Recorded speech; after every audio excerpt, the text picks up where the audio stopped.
Finally, these sequels are here! It's been 84 years! Man, I can't wait to watch all of these. I love the direction some of these studios are going with. They're going back to some of their cult classics and releasing highly anticipated sequels. Now, if we can only get No Game No Life Season 2. Madhouse, will you guys get on that already? I mean, you was super quick to release Overlord Season 4 despite the light novel being close to finishing, so instead of waiting it out and releasing a longer season, you guys rush out this season only to cut out an arc and turn it into a movie despite it taking place in the middle of this current season, and yet you can't show some love to No Game No Life. Okay, I don't know what I wanted from that intro, but you know what? I committed to the bit and here it is. So anyways, how's it going, everyone? I hope you all are having a wonderful day. I'm a mess, and in this video, I'll be going over the summer 2022 anime season. And compared to last season, which had a lot of high quality seasonal content, this season does seem to focus less on story and more on plot, if you know what I mean. I know some shows have the occasional fan service scene here and there, but this season seems to incorporate the plot with the story. Then on top of that, we have a lot of highly anticipated sequels, especially by me. Specifically pertaining to Devil is a Part-Timer Season 2 and Utawareru Mono Mask of Truth. It's been years since I saw the previous seasons for both of these two, and there are other sequels and seasonal series that look very promising, so enough beating around the bush, let's get started. Okay, to start things off, I wanted to talk about this one weird anime called Call of the Night. So Call of the Night is about a teenager named Koyamori who hasn't been able to sleep for the longest time. He began wandering the streets at night just to see what the nightlife is like. One night, he ran into this mysterious, scantily dressed woman. She had asked him what a child like him was doing out in the middle of the night, buying a can of beer from a vending machine. Ko got a little ahead of himself and wanted to try beer since it was right there in front of him. Fortunately, the lady had no intention of berating him for buying a can. I personally found it funny that it was really easy for a minor like him to even buy beer in the first place. Like, come on, why are they just chilling in a vending machine like that in the middle of the city?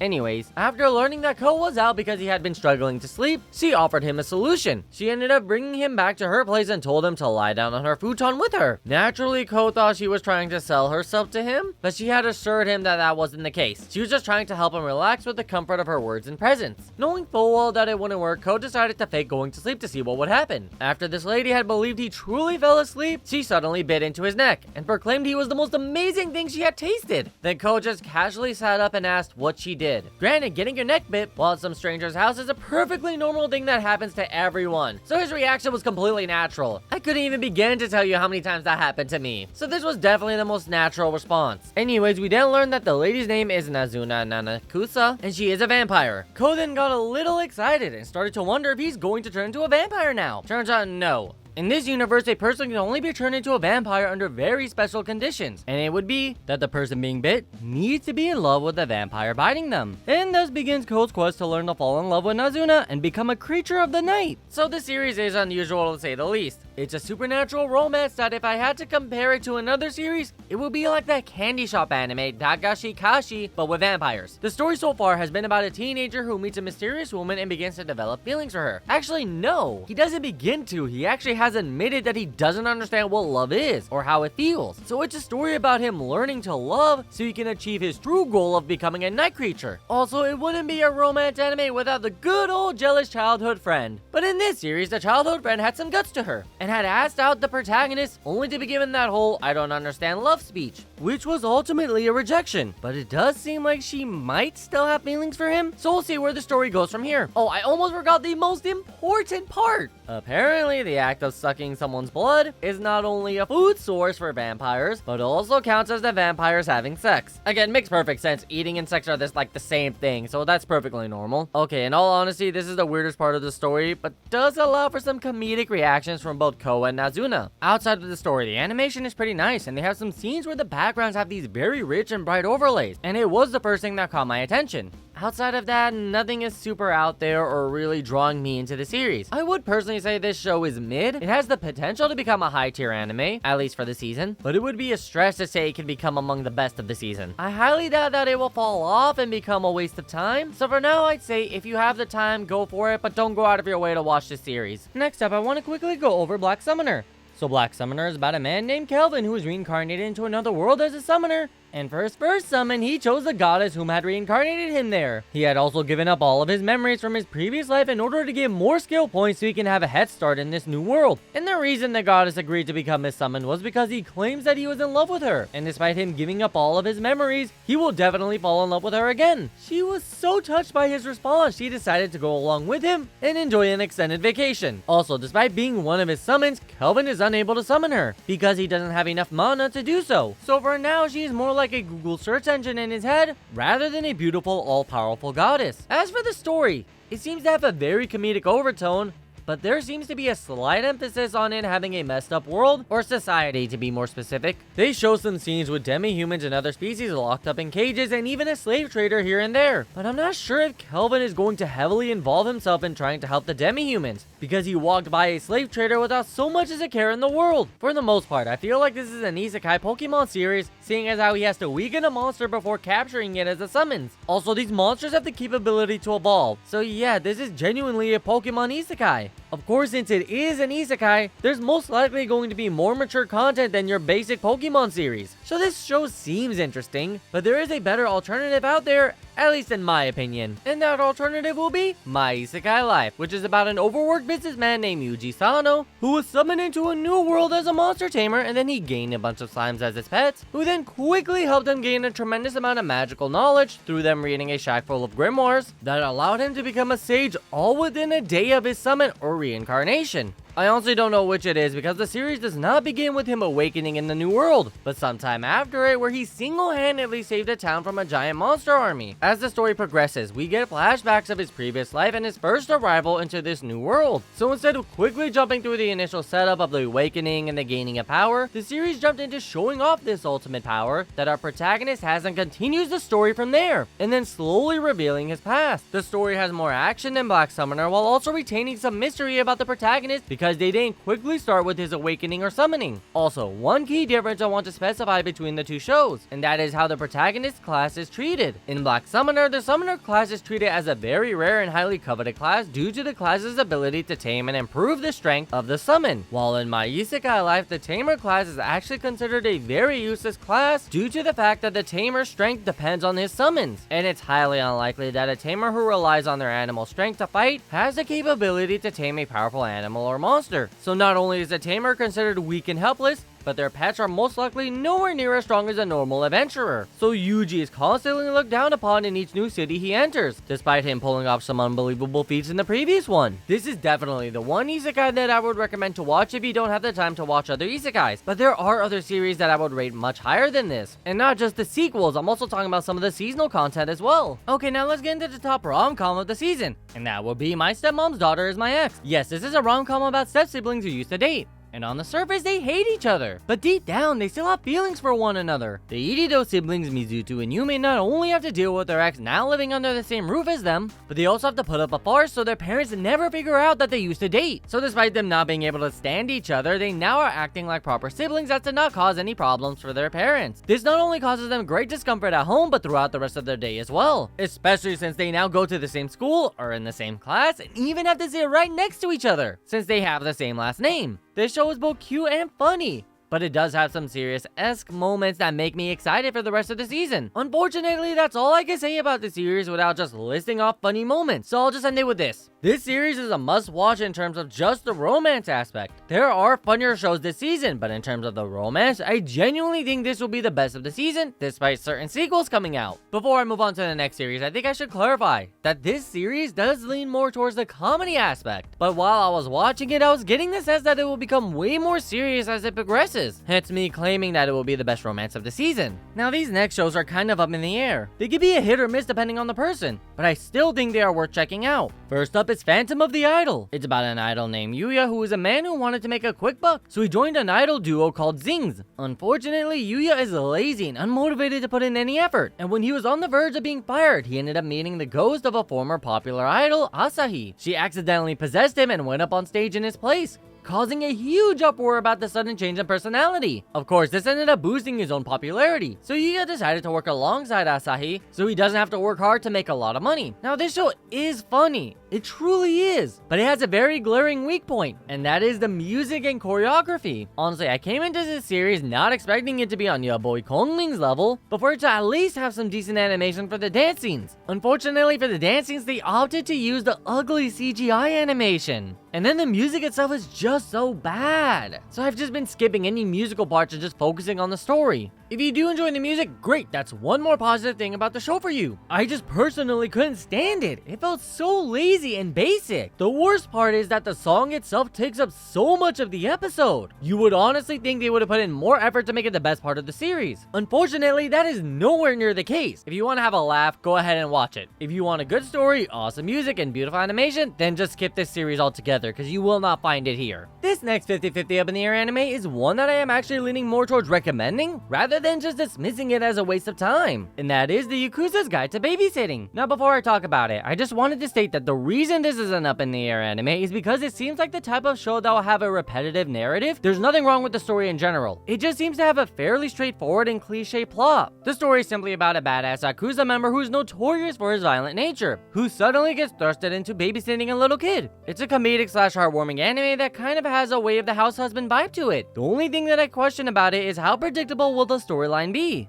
Since it involves active Yakuza members and the daughter of the head of the Yakuza, there is a couple of predictable moments that will most likely happen. Like, there will definitely be a moment when the little girl is going to get kidnapped by a rival gang, and the Yakuza member whose name is Kirishima Toru, probably should have mentioned that earlier. Anyways, Kirishima will lead a head-on assault to save Sakuragi Ayaka, the boss's daughter. Should have also mentioned that earlier. Oh well, my point is that the story could be very creative or easily predicted, and I'm leaning towards predictable with Kirishima and Yaeka becoming very close enough to consider each other family. All in all, the story will be fun and enjoyable, no doubt about that. It's just, what is the likelihood that this series can keep everyone's attention? Personally, I'll be watching this series in its entirety, but probably not on a weekly basis. I will probably skip a week here and there and get caught up in a day if I have nothing else to watch. Now before I continue, I'm sure you're all wondering, where's all the sensual content that I mentioned earlier, right? Well, the first was Call of the Night with how Nazuna is dressed, and the whole drinking blood also counts as sex thing. There is also a couple of sequels that do use fan service a fair amount, but there are 3 shows that have very sensual scenes that are an integral part of the story, one of which I actually don't recommend, but I'll be getting into that at a later point. One of the remaining 2 is Vermeil in Gold, which is a confusing title because the protagonist's last name is Goldfield and his female companion is Vermeil. I know it's a translation thing and not an official title, but still, it's a very implicative title and not in the way it appears, because it's Vermeil in Gold when it should be... You know what, if you get it, you get it. So anyways, to start, the show is about a boy named Outtro Goldfield, who is the top of his class at the Magic Academy. However, there is one problem. For his final exam, which he needs to pass in order to not get held back, he needs to summon a familiar. Unfortunately, Outtro was unable to do so. His teacher gave him an extension to the following day. However, Outtro has no clue why he's unable to summon one. So he went to the library to do research on summoning magic. While he was there, an old and worn out book just so happened to slide out of the top shelf and hit him in the head. We get no explanation for this, at least so far. But in all honesty, I think the anime is just going to gloss over that part and pay it no mind. Anyways, after reading the book, Outtro learned that it was a book about summoning. So he tried out the spell in the book, and he ended up summoning a demon who was completely naked and horny. Yeah, she had some pretty big horns on her. Yeah, that's where my eyes were. Completely. They were only completely on her horns. Anyways, she offers to grant him any wish that he desires, and he asks her to be his familiar despite her being completely naked and on top of him.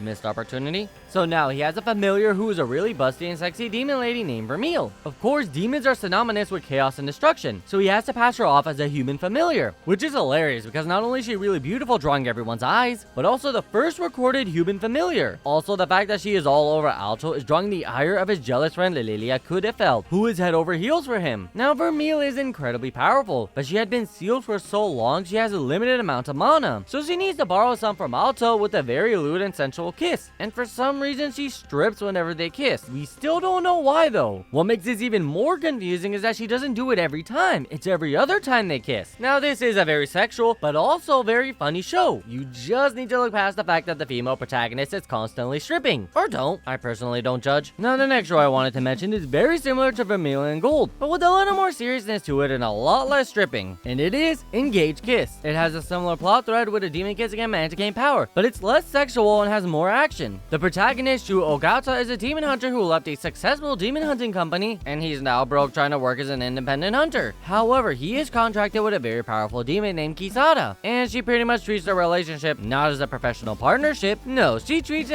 as if they are a lovey-dovey couple. And also, there is this jealous friend named Ayano, who is the daughter of the head of the company Shu used to work for. So whenever he needs work, or just work in general, he goes to her. Also, he will not hesitate to accept her treating him to some food. And of course, Ayano and Kisada do not get along. There was even a point when they were both in the middle of a fight against a horde of demons, and they just started ignoring the demons around them and fought each other instead. Granted, while trying to kill each other, they just so happened to kill all of the demons around them. So that's a plus, right?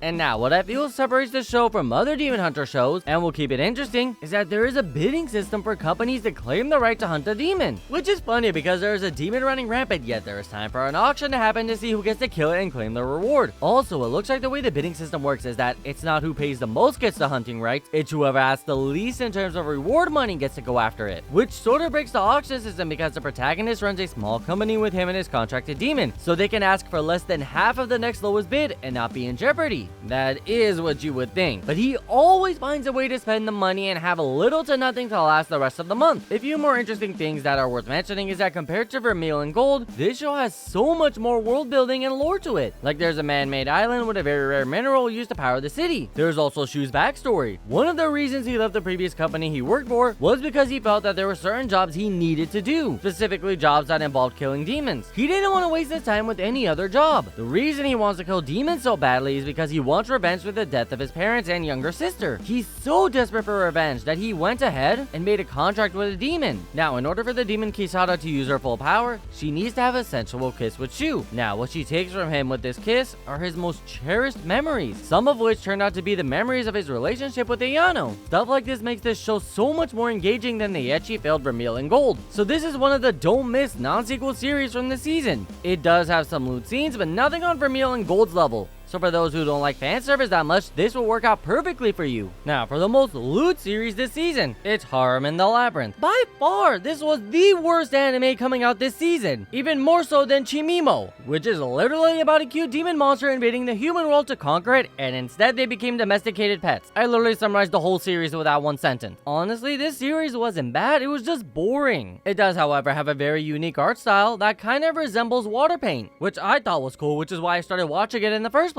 But I got too bored too fast. Comparatively, Harem in the Labyrinth was just purely bad. It had no redeeming qualities. It's literally a story about a man in a new world where slavery is legal, and he wants to go around and buy good-looking and strong slave girls to go on adventures and sleep with. Setting aside the premise, the series is so heavily censored on Crunchyroll that you miss over half of the conversations. So shit plots, shit characters, and even shittier censorship. So completely pass on this series. It's not worth anyone's time. Even if you just want the lewdness, there's Vermeil and Gold for that. You'll enjoy that series way more than this heaping pile of garbage. Now, the last and possibly best seasonal anime of the season, at least from the ones I have covered, is Lycross Recoil. Lycross Recoil has a very simple premise. It's about a bunch of girls in high school uniforms who work for the government. They are highly skilled special operatives called Lycross who defend the public from all kinds of dangers. The story focuses on a Lycross by the name of Takina Inoue, who recently was kicked out of the DA because she took excessive action during a hostage situation. Despite her killing the capturers and saving one of her comrades, her actions were deemed highly dangerous and unnecessary, so she was relocated to work under the highest ranked Lycross, Chisato Nishikigi. Despite being the most skilled officer, Chisato has a pretty carefree, or more like a free-spirited personality. Also, she has a strict no-killing policy, which conflicts with Takina's shoot first ask question later mindset. So it's an adventure of the greatest special forces agent and her new BFF as they go around making the world a better place. That's the gist of the series, but it seems like there's a lot more to it, especially since one of the descriptions of the series mentioned zombies and giants. Honestly, that description made me assume that this was going to be a mid-tier goofy show that's fun to watch but doesn't really draw you in. What I mean by that is after you watch the newest episodes, you're not impatient about watching the next one. And even if the series does update, you are not in a rush to watch it. That is what I was expecting, but after watching the first few episodes, I fell in love with the characters' personality and how well they mess with each other, especially Chisato's super energetic yet kind-hearted nature. Also, the main villain appears to be a Machiavellian scammer who on the surface seems like a kind and respectable person, but has this darkness within him. So out of all of the seasonal anime coming out right now, this should be on the top of your list. It has action, comedy, and a weirdness to it that keeps the viewers on their toes. Like most action series and movies, they have their typical escort and protect scenes where the VIP is being chased by mercenaries and or terrorists. Now tell me, what other series has a VIP in a squirrel suit? And have it make sense too?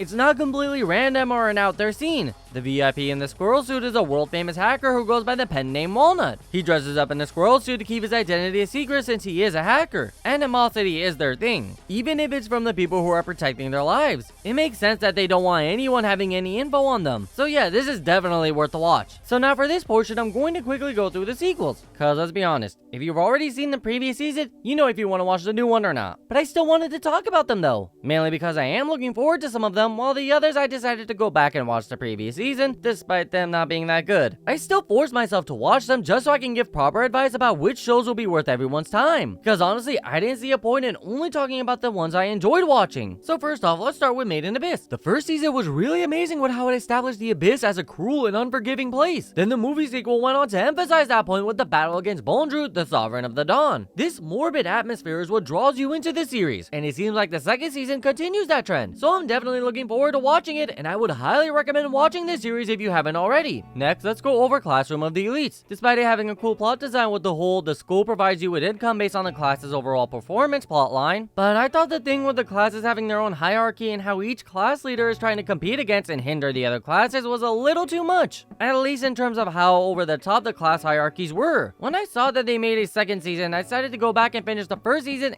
and man, it was a drag. There was no true excitement. I don't know what to say. The best way I can explain this is that due to the way too over the top narrative, anything they presented that is supposed to be like really insane, cool, or a surprise, I just didn't care. Because tensions are supposed to be high, but the way everyone acted just felt too much. Especially when they incorporated violence and setups. It just diminishes the seriousness of the situation. It's like a dystopian society where the teachers and staff can keep an eye on the students and they know almost everything that is going on, but they keep a hands-off approach unless a student reports something. It's weird how there are rules in place to subtract from a class's income, but a class leader can run the classroom like it's a gang, and then use violence to abuse lower status students to do his bidding. It's weird how they created this political atmosphere, yet the political side is not really into play. And it's more of a contest between students rather than a test to prepare the students to be leaders and other important figures for the nation. Personally, I say pass on this, but there are others who love this series wholeheartedly and would swear by it. So watch the first few episodes. If you like where it's going, then go for it. If it doesn't pull you in right away, then just skip it, because that's how the rest of the series is going to be.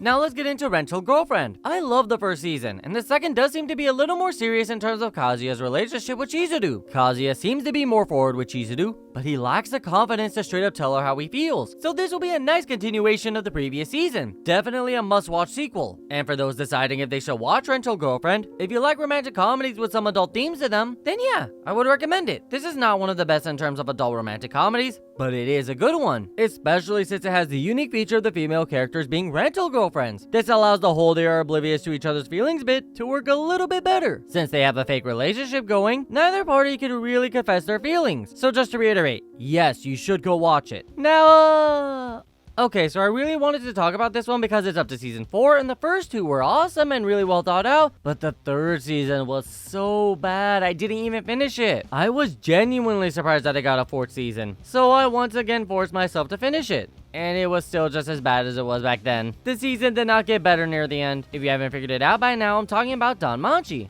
Is it wrong to pick up girls in a dungeon? So minor spoilers about the 3rd and 4th season. The 3rd season revolves around this species called the Xenos, who are dungeon monsters with a conscience. Unlike other monsters, they don't actively seek humans to kill them.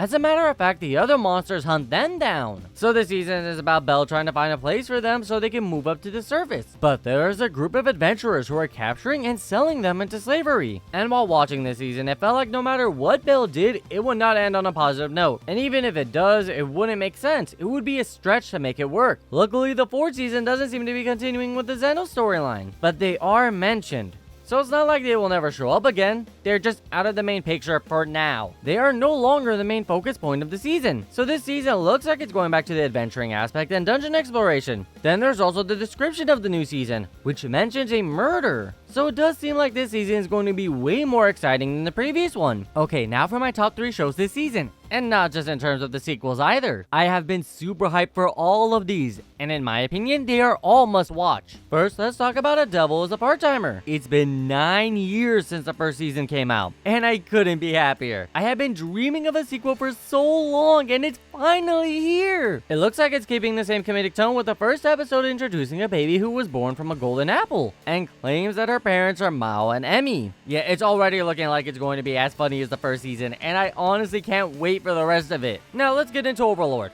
And if you refer back to the intro, you could tell I'm not too happy with this season. Like I stated earlier, I feel like this season was not necessarily rushed out, but it should not have come out at this time. They could have waited a year to make a longer season, or even just made this season include the Sacred Kingdom arc, which was cut out and being made into a movie. They could have made this season 20 episodes long and cover 4 volumes instead of the usual 3. But you know what? I am a huge fan of Overlord, and I know this season can still be done well, despite the final part of the season taking place before the movie when it's actually supposed to take place after it. They can change the story to make it work. It's honestly not that hard to do. But will it still have the same aesthetic? I'll try to explain what I mean without going into too much detail. But someone did something really stupid, and no one thought anyone would be stupid enough to do what they did. And despite them easily figuring out who did it, they doubted their intel because the stupid person made it very obvious that it was them. Everyone thought that maybe it was an illusion to make people think it was them, but it was actually that person being a dumbass. They could still keep that plot point, but change the person's motivation for doing this really stupid thing, and it could still work out just fine. Also, I really need to say this, but the animation looks so much better compared to the previous 2 seasons. It's a massive upgrade, like unbelievably so. All in all, Overlord is still a must-watch despite the saltiness I displayed in the intro. Finally, my most hyped series this season, and that is Outtro Mono Mask of Truth, the 3rd installment in the Outtro Mono franchise. And it may not have been as long as a wait as it was with Devil's a Part-Timer, with only a 7-year-long wait between seasons, but man has it been worth it. The excitement from the end of False Faces carries over into Mask of Truth.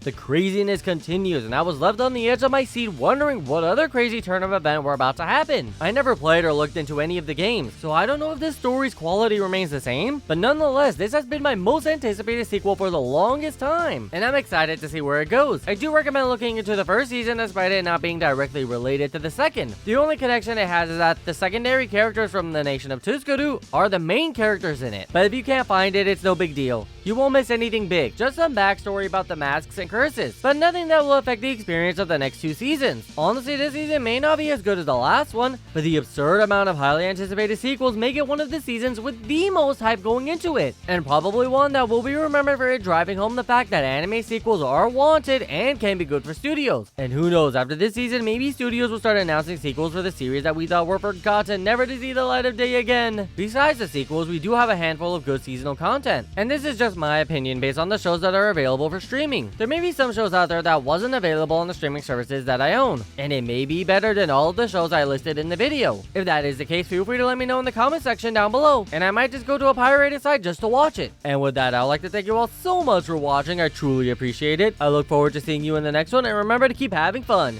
See ya!